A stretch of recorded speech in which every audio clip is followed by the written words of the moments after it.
Hello student, स्वागत है आपका इंस्पायरटेक एकेडमी में।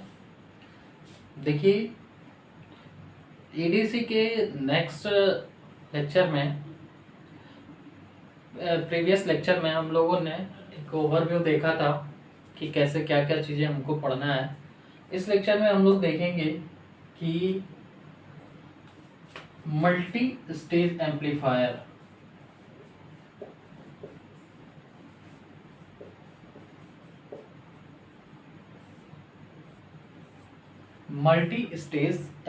के बारे में। अब देखिए, ये मल्टी स्टेज एम्पलीफायर होता क्या है। देखिए, यहाँ पे आपको समझना है चीज़ों को। नोट्स आप अपने हिसाब से अपने बुक से बना सकते हैं और बुक्स में सारी इन्फॉर्मेशन, ये सारी चीज़ें लिखा हुआ है। बस आप हमारे साथ जुड़ के इन चीज़ों का यूज़ और कैसे क्या क्या चीज़ें इसमें सॉल्व की जाती हैं, क्या चीज़ इम्पोर्टेंट टर्म याद रखने वाली चीज़ें होती हैं, इन सब चीज़ों के बारे में आप एक समझ डेवलप करते चलिए।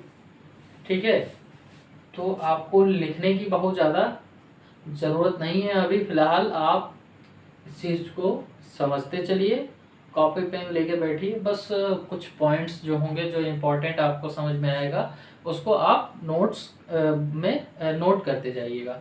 बाकी जो है आप इस चीज़ को ध्यान से समझिए।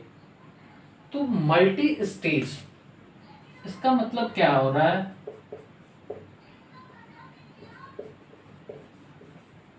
मल्टी स्टेज अगर हम देखें तो मल्टी का मतलब बहुत सारे होते हैं, स्टेज का मतलब कि बहुत सारे, जो भी मतलब प्रीवियस स्टेज था वो और सारे स्टेज में यूज किए जा रहे हैं।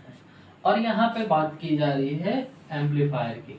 तो पहले कहीं ना कहीं सिंगल स्टेज एम्पलीफायर आया होगा। स्टेज का मतलब अवस्था भी आप कह सकते हैं, ठीक है, मगर यहाँ पे अवस्था का सेंस नहीं लिया जाएगा। यहाँ पे ये लिया जाएगा कि एक स्टेप पे जो चीजें हुआ है वो अगले स्टेप में क्या होगा। ठीक है, तो आपने सिंगल स्टेज एम्पलीफायर देखा था, तो आप बाइसिंग के साथ कुछ इस तरीके का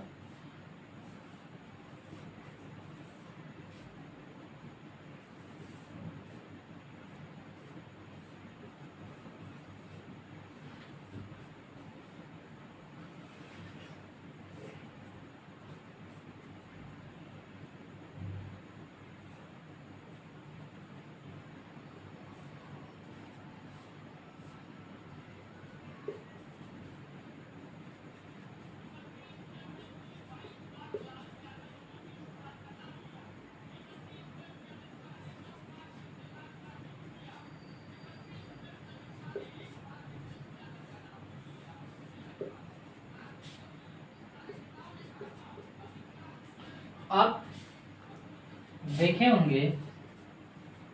सिंगल स्टेज एम्पलीफायर यानी कि एक ट्रांजिस्टर को लेके हम लोगों ने सिंगल स्टेज एम्पलीफायर बनाया था, जिसमें इसके गेन के अकॉर्डिंग इसका काम क्या होता है। इसका काम क्या होता है कि इनपुट को, ठीक है, आउटपुट में बढ़ा के दे देना। ठीक है, अगर यहाँ पे इनपुट का ग्राफ कुछ इस तरीके से है तो यहाँ पे आउटपुट का ग्राफ कुछ इस तरीके से होगा। यानी कि इसके जो एम्पलीट्यूड को है वो बढ़ा देता है। क्या करता है? बढ़ा देता है। मगर एक चीज देखेंगे कि यहाँ पे 180 डिग्री का फेज शिफ्ट भी मिलेगा। क्या होगा? फेज डिफरेंस मिलेगा। पहली चीज ये, जो ओरिजिनल थी वो फेज शिफ्ट के थ्रू बढ़ के हमको आउटपुट में मिली। बट अगर ये मामूली सा मतलब चेंजमेंट होता है, या आप कह दें कि मान लीजिए यहाँ पे हमारा 10 वोल्ट है और ये बढ़ाकर यहाँ पे 11 वोल्ट मिल रहा है, तो हमारा बहुत ज़्यादा बेनिफिशियली नहीं हुआ चीज़ें। या मान लीजिए 10.5 मिला, चाहे कुछ भी। तो यही एम्प्लीफिकेशन को, यानी कि इनपुट के मान को ज़्यादा से ज़्यादा बढ़ाने के लिए हम इसी तरीके के कई सारे स्टेज को आपस में कैस्केडिंग में जोड़ देते हैं। क्या करते हैं कि इसी सारे स्टेज को किसी न किसी माध्यम से, एक स्टेज को उठा के फिर से एक और स्टेज में, फिर उसको किसी माध्यम से जोड़ के अगले स्टेज में जोड़ देते हैं। वो कौन कौन सा माध्यम हो सकता है उसके बारे में भी हम लोग चर्चा करेंगे।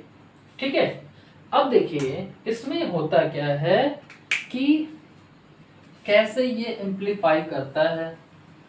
तो आप लोगों ने ईसीडी में पढ़ा होगा कि जो गेन होता है वो होता है आउटपुट अपॉन इनपुट का रेशियो, जो होता है वो आपका गेन होता है।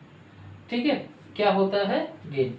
तो यहाँ पे जो V आउटपुट हो जाता है वो AD इंटू वी इन, यानी कि इस गेन का मल्टीप्लिकेशन में मिल रहा है हमारा आउटपुट। तो कहीं ना कहीं अगर इसकी वैल्यू मान लो 2 है, AD की वैल्यू 2 है और V इन की वैल्यू हमारा 10 वोल्ट है, तो V आउटपुट की वैल्यू क्या हो जाएगा? 2 इंटू 10 इक्वल टू 20 वोल्ट। ठीक है, तो इस तरीके से हमको आउटपुट पे क्या मिला? आउटपुट पे जो डेटा है, वोल्टेज है, वह एम्प्लीफाई होके मिला। ठीक है, तो इसी तरीके से अगर ये एक स्टेज है, एक गेन लगा हुआ है, तो कई सारे स्टेज रखेंगे तो कई सारे गेन होंगे, और इसको कैस्केड में जोड़ेंगे तो इसके गेन मल्टीप्लाई होते जाएंगे। अभी इसको हम प्रूव करके भी देखेंगे। ठीक है, तो इस तरीके से हमारा जो इनपुट वोल्टेज, यहाँ पे हम V इन जो है वो 10 वोल्ट दिए हैं, और इस एम्पलीफायर का गेन यानी कि AD हमें 2 दे रखा है, तो इसका आउटपुट हमको क्या निकल के आया? आउटपुट यहाँ से देखेंगे आप 20 वोल्ट निकल के आया। तो कहीं ना कहीं इनपुट को एम्पलीफाई करके आउटपुट पे हमको दे रहा है ये सिंगल स्टेज। इसी तरीके से एक स्टेज और जोड़ेंगे तो वो भी इस 20 अगला स्टेज जोड़ेंगे तो जो इस स्टेज का आउटपुट है वो उसके इनपुट पे होगा। तो अगर इनपुट पे होगा तो इनपुट पे 20 वोल्ट आएगा। अब उस अगले स्टेज का भी गेन अगर वही रहेगा, मान लीजिए यहाँ पे एक और स्टेज अगर लगा दे रहे हैं, उसका भी गेन हमारा 2 है, तो नेक्स्ट आउटपुट क्या हो जाएगा? 2 इंटू नेक्स्ट का इनपुट क्या है? 20 है, तो 20 इक्वल टू 40 वोल्ट, यानी कि तुरंत ही गेन और दोगुना हो गया। मतलब वोल्टेज जो है, आउटपुट वोल्टेज दोगुना हो गया। ठीक है, तो इसी तरीके से सिग्नल को ज़्यादा से ज़्यादा एम्पलीफाई करने के लिए हम क्या करते हैं? कई सारे स्टेज को कैस्केडिंग में जोड़ते जाते हैं। ठीक है, तो इसका एक आपको ब्लॉक डायग्राम के तौर पे हम समझा दे रहे हैं। फिर उसके बाद ये कौन कौन से टाइप्स के होते हैं और ये टाइप्स का नाम कैसे करते हैं, इस चीज़ के बारे में आपको बताते हैं। ठीक है, तो अब देखिए कि यहाँ पे एक स्टेज का हम ले रहे हैं। ठीक है, फर्स्ट स्टेज एम्पलीफायर, क्या है ये? एम्पलीफायर। इसको एक कपलिंग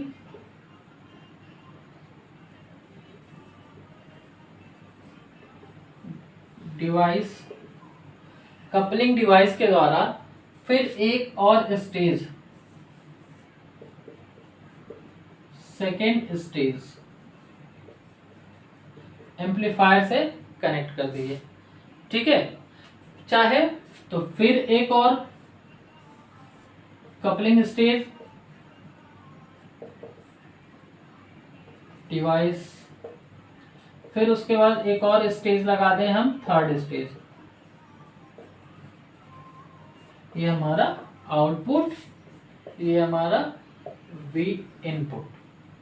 ठीक है, इसका गेन हमारा मान लेते हैं हम A1 है, इसका गेन हमारा A2 है, इसका गेन है हमारा A3।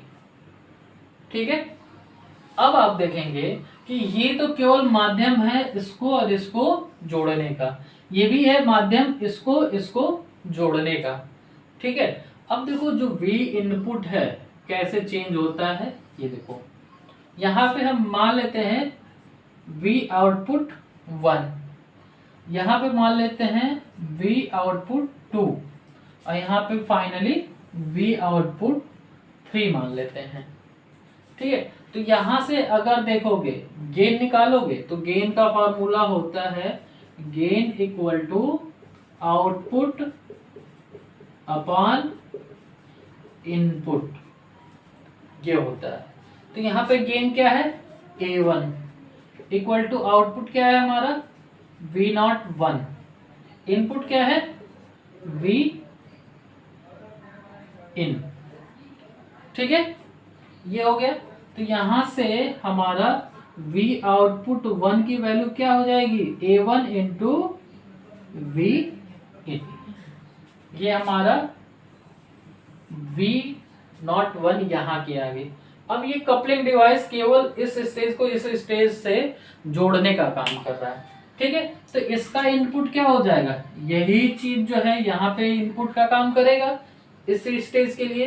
तो यहाँ से A2 की वैल्यू क्या हो जाएगी A2 इक्वल टू, फिर वही चीज gain A2 equal to V output 2 divide by V output 1, यही होगा यहाँ पे, क्योंकि इसको इनपुट V आउटपुट 1 मिल रहा है।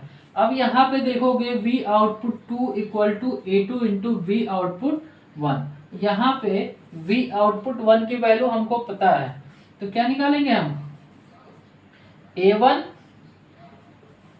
A2 दोनों को हम साथ में लिख सकते हैं, और क्या हो जाएगा V इन, ये हमारा V आउटपुट 2 की वैल्यू निकल के आ गई।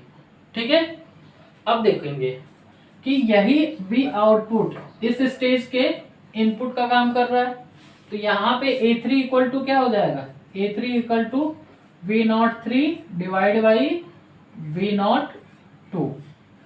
तो यहाँ से फिर से V03 equal to A3 into V02। अब V02 की वैल्यू देखो ये हमें प्राप्त हो चुकी है। ठीक है, यहाँ तक क्लियर। तो V03 इक्वल टू क्या हो जाएगा A1 A2 A3 into V इन, ये हमारा फाइनली लास्ट स्टेज का आउटपुट निकल के चला आएगा।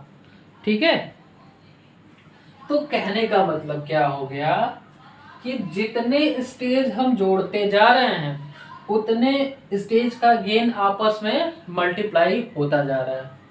ठीक है, इसका आप चाहो तो न्यूमेरिकल भी सॉल्व कर सकते हो। ठीक है, आपके बुक में दे रखा है।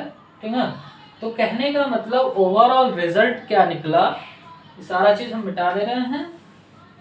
यहाँ पे देखिए तो रिजल्ट क्या निकला कि जो हमारा टोटल गेन, लास्ट वाला जो गेन है वो कितना हो जा रहा है A1 into A2 into A3 into dot dot dot AN। ठीक है, ये हमारा टोटल गेन हो जाएगा। यानी कि कहने का मतलब ये है कि जितने भी आप स्टेज लगाओगे उतने स्टेज का जो गेन होगा आपस में मल्टीप्लाई होके मिलेगा। यानी कि जो फाइनली आउटपुट होगा वो हमारा ये टोटल गेन का मल्टीप्लाई, यानी कि अगर 3 स्टेज है तो A1 into A2 into A3 into V इन, ये हमारा V आउटपुट निकल जाएगा। ये फाइनली आप याद रखेंगे।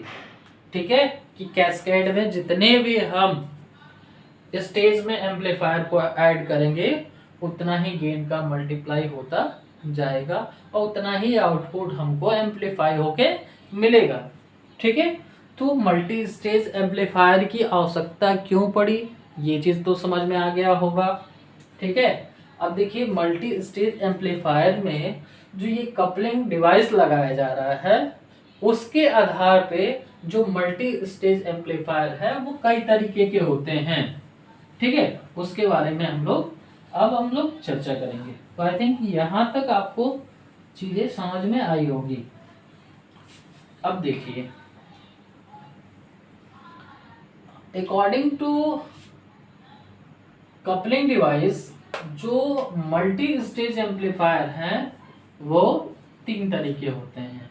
ठीक है, क्या होता है, 3 तरीके के। एक होता है आरसी कपल्ड एम्पलीफायर, दूसरा ट्रांसफार्मर कपल्ड एम्पलीफायर, तीसरा होता है डायरेक्ट कपल्ड एम्पलीफायर। ठीक है, कौन कौन सा होता है, या कपलिंग एम्पलीफायर भी लिख सकते हैं, आपके बुक में कपलिंग ही लिखा होगा। RC coupling amplifier, transistor coupling amplifier,